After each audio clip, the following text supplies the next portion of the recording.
सीमा हैदर जो है वो जासूस है या इन्हें गदर 2 नजर आ रही। भक्त इतना खुश हो रहे हैं, गदर 2। पहले तो वो बिना पासपोर्ट बिना वीजा के सीधी नेपाल आके इस लड़के के साथ 7-8 दिन रहकर गई। उसके बाद उसने देखा हिंदुस्तान में तो सिक्योरिटी नाम की कोई चीज ही नहीं है, ये देश तो वाकई ही राम भरोसे चल रहा है। ना यहाँ पर इंटेलिजेंसी है, ना यहाँ पर सिक्योरिटी, और मीडिया हर वक्त जय मोदी, हर हर मोदी, घर घर मोदी, राम मंदिर बनाएंगे, मुल्लों को मजा चखाएंगे, ये करेंगे, वही करता रहता है। तो इस औरत के हौसले खुल गए। अब इसने मकान बेचा, अब ये बाया सऊदी अरब नेपाल होती हुई भारत में 50 दिन से स्टे करे भी थी।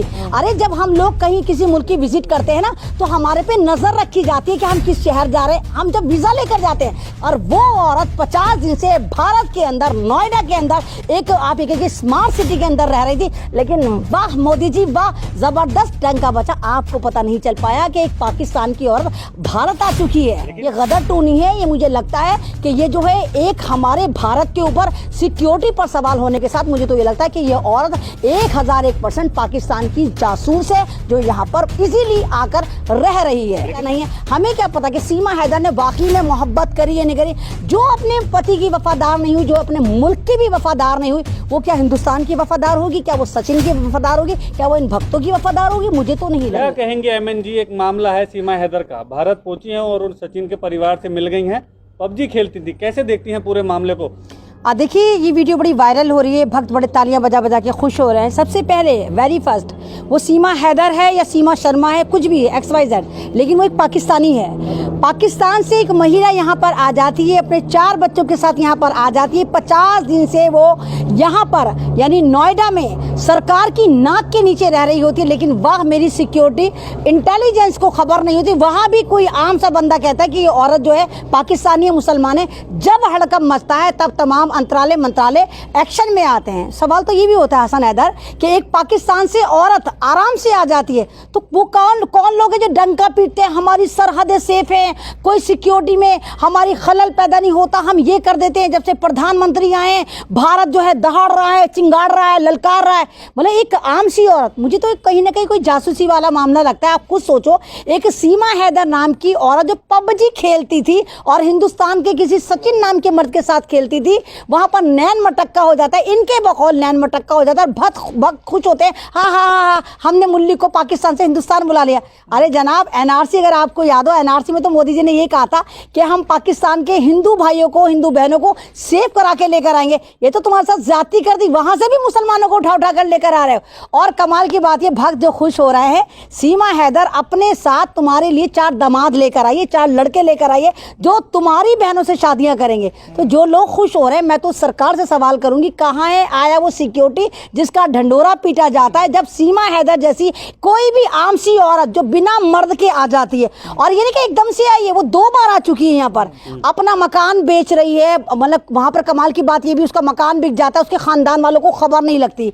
सुनने में भी यार उसका मियाँ सऊदी अरब में कमा रहा है, उसके मियाँ को खबर नहीं लगती कि उसकी बीवी उसका मकान बेच रही है। और फिर अपने 4 बच्चों को उठाती है। बच्चे भी कोई ऐसे नहीं कोई 6 महीने का, कोई 8 महीने का, ऐसे नहीं, बच्चे भी समझदार हैं ना। वो बच्चे खानदान में कांटेक्ट करते, ना बच्चे अपनी माँ से पूछते, ना बच्चे अपने बाप से बताते कि हमारी माँ हमें हिंदुस्तान लेकर जा रही है। तो मुझे तो कहीं ना कहीं ये जो लव एंगल से ज्यादा ये जासूसी एंगल नजर आता है। और अगर हसन ये वाला केस वो पाकिस्तान से कोई सीमा शर्मा आई होती और हिंदुस्तान में किसी मोहसिन रजा से शादी करी होती, आप यकीन करिए कि पूरे मुसलमान समाज को ये टारगेट करते। और मोहसिन रजा नाम का या अहमद रजा नाम का या अहमदीन नाम का कोई लड़का होता तो उसको जेल की जीनत बनाकर तमाम ठीकरे उसके सर फोड़ दिए जाते और उसकी 7 पुश्तों के लिंक पाकिस्तान से गद्दारी मुखबिरी से निकाल के उसको जेल में डाल दिया जाता। और स्ट्रीम चैनल चिल्ला रहा होता, देखो भारत का हर मुसलमान गद्दार होता है, देखो पाकिस्तान की हिंदू बहन को जो जासूस को तब जासूस बना देते कि जासूस है, देखो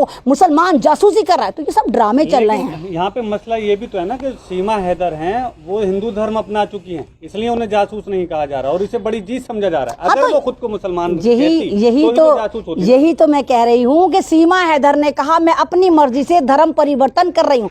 हसन आप भाई बात, क्या मुसलमान ने कोई एहतजाज करा?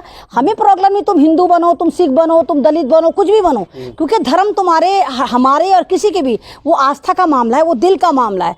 अब तुम्हारे दिल में खुदा रहता ही नहीं होगा, जो तुम्हें खुदा का खौफ भी नहीं आया होगा, ना मालूम वो कौन सी जवानियां, वो कौन सी मोहब्बतें लश्कारें मार रही थी कि 4 बच्चों की माँ होके भी तुम भाग कर आ गई। तुमने तो एक महिला समाज को ना कलंकित करा है। जो लोग खुश हो रहे हैं कि हम सीमा हैदर को जीत के लेकर आए, माफ कीजिए, आप सीमा हैदर को जीत के नहीं, आप एक महिला की गरिमा को हार कर लेकर आए। आपने एक परिवार तोड़ दिया, आपने एक शादीशुदा जिंदगी में सेंध लगा दी, और आप खुश इसलिए हो रहे हैं क्योंकि वहां पर सीमा हैदर हैं। अगर सीमा शर्मा होती तो ये तमाम के तमाम ये गोबर भाग तेताली गैंग बजा बजा के कह रहा होता, हाय हाय हमारी बहन ने ऐसा कर दिया, लानत है इस औरत पे, हमारे भाई का बर्बाद कर दिया, हमारे भाई का घर खराब कर दिया। लेकिन क्योंकि वो मुसलमान है, तो मुसलमान होने के बाद ना मालूम इनको कौन से 380 वोल्टेज के इनको करंट लगते हैं और ये खुश होना शुरू हो जाते हैं। इसलिए इनको यही नजर नहीं आ रहा कि पाकिस्तान से मोहब्बत नहीं, कोई जासूस उठाकर लेकर आए हैं। लेकिन कुछ संगठन के लोग उनके घर पे जा रहे हैं, सचिन को बधाई दे रहे हैं, पैसे भी दे रहे हैं, तो कहीं ना कहीं ये मुसलमान, यहाँ के जो मुसलमान हैं उनको कहीं ना कहीं दिखा रहे हैं कि शुरुआत हो गई है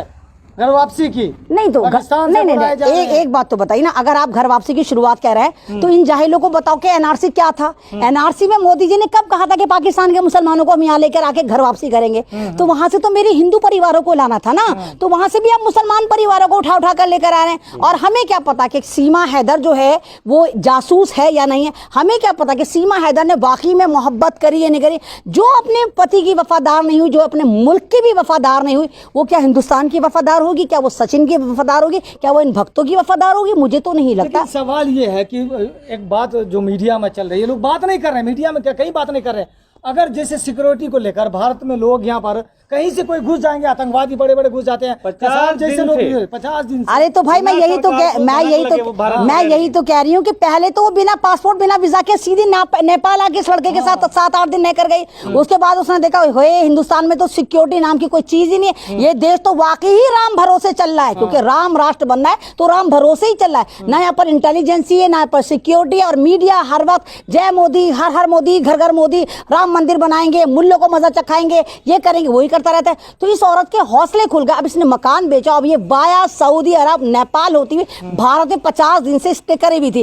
अरे जब हम लोग कहीं किसी मुल्क की विजिट करते हैं ना, तो हमारे पे नजर रखी जाती है कि हम किस शहर जा रहे हैं। हम जब वीजा लेकर जाते हैं तब भी हम जिन जिन डेस्टिनेशन के वीजा लेते हैं, हम उसके अलावा इधर उधर नहीं हो सकते। हमें हमारे पे फौरन कार्रवाई होती है, हमें बुलाया जाता है कि मैडम सर आपका वीजा इस इलाके का था, आप इस इलाके में क्या कर रहे हैं? और वो औरत 50 दिन से भारत के अंदर, नोएडा के अंदर, एक आप एक स्मार्ट सिटी के अंदर रह रही थी। लेकिन वाह मोदी जी वाह, जबरदस्त डंका बचा। आपको पता नहीं चल पाया कि एक पाकिस्तान की औरत भारत आ चुकी है। लेकिन केवल एक औरत नहीं मैडम, 4 बच्चे भी उसके साथ, तो हाँ, कहा जाएगा 5 लोग। हाँ 5 लोग भारत की एजेंसियों को भनक बिना भनक। तो यही तो मैं कह रही हूँ कि देखिए कि एक औरत सह परिवार अपने आ चुकी है, अपने बच्चों को लेकर आ चुकी है। और हसन तुम जानते हो कि बहुत से ऐसे परिवार हैं जो जिनकी शादियां पाकिस्तान में हुई हैं, वो लोग अपने ससुराल नहीं जा पा रहे, वहां से वो लोग नहीं आ पा रहे, जो प्रॉपर प्रोसेस से जाना चाहते हैं। वहां तो सरकार मना कर दी, क्योंकि इनको पता है ना तो वो जासूस होते हैं ना वो हिंदू होते हैं। क्योंकि मुसलमान अगर वहां शादी कर रहा है तो मुसलमान से कर रहा है, अगर हिंदू वहां पे शादी कर रहा है तो हिंदू से कर रहा है। तो ये लोग उनको नहीं जाने देते, क्योंकि इनको वहां पर कोई भी पॉलिटिकल फायदा या पॉलिटिकल एजेंडा नजर नहीं आता। लेकिन सीमा हैदर पे इनको एक पॉलिटिकल एजेंडा नजर आ रहा है। इन्हें गदर 2 नजर आ रही, भक्त इतने खुश हो रहे हैं, गदर 2 गदर 2 गदर 2। गदर 2 कहां से आ गई? गदर फिल्म देखकर हुए हैं। अबे जाहिल, अरे वाकई समझ में आ गया कि तुम जो हो ना, जो तुम तालियां बजाते हो, वाकई तुम तोड़ने को यकीन रखते हो। फोड़, अगर तुम वाकई इतने जिगरे वाले थे, पबजी पे अगर तुम किसी लड़की को जीत के लेकर आ रहे थे तो किसी कुंवारी लड़की को लेकर आते ना। एक शादीशुदा औरत को तुमने घर बर्बाद करवाया, एक परिवार बर्बाद कराया, 4 बच्चों से उसका बाप छीन लिया, 4 बच्चों से उनका देश छीन लिया, 4 बच्चों से उनका खानदान छीन लिया, और तुम खुश हो रहे कि गदर 2 गदर 2 गदर 2। ये गदर 2 नहीं है, ये मुझे लगता है कि ये जो है एक हमारे भारत के ऊपर सिक्योरिटी पर सवाल होने के साथ मुझे तो ये लगता है कि ये औरत 1001% पाकिस्तान की जासूस है, जो यहाँ पर इजीली आकर रह रही है। लेकिन मैडम एक सवाल है एसडीएम ज्योति मौर्य को लेके, सोशल मीडिया पर वायरल है कि एसडीएम ज्योति मौर्य बेवफा है। इसे कैसे देखती हैं आलोक मौर्य और ज्योति मौर्य का केस को आप? देखिए ज्योति मौर्य की अगर आपने स्टोरी सुनी होगी, और ये 4 साल से उनका नैन मटक्का चल रहा था, गलबैयां चल रही थी, लेकिन आलोक मौर्य जो है वो चुप था। आलोक मौर्य का परिवार अपने घर की इज्जत को नहीं लाना चाहता था बीच चौराहे पर।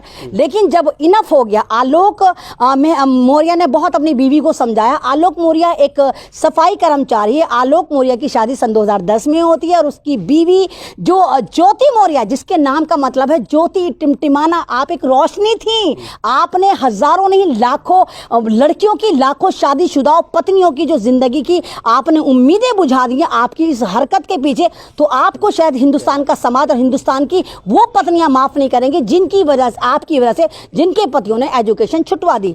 आपको पता है जब सन 2010 में इसकी शादी होती है तो ये कहती मैं पढ़ना चाहती हूँ।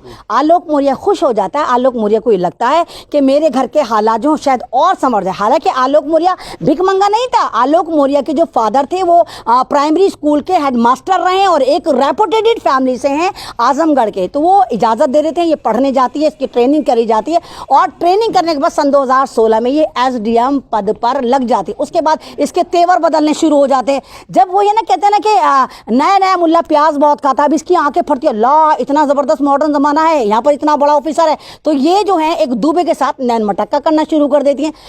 मौर्य को पूरा शक होता है, मतलब आलोक मिश्रा को शक होता है कि मेरी बीवी की जिंदगी में कोई आ गया। वो समझाता है, बुझाता, लेकिन ये औरत मानने को तैयार नहीं होती। ये तमाम अपनी मर्यादाओं को लांघती रहती है।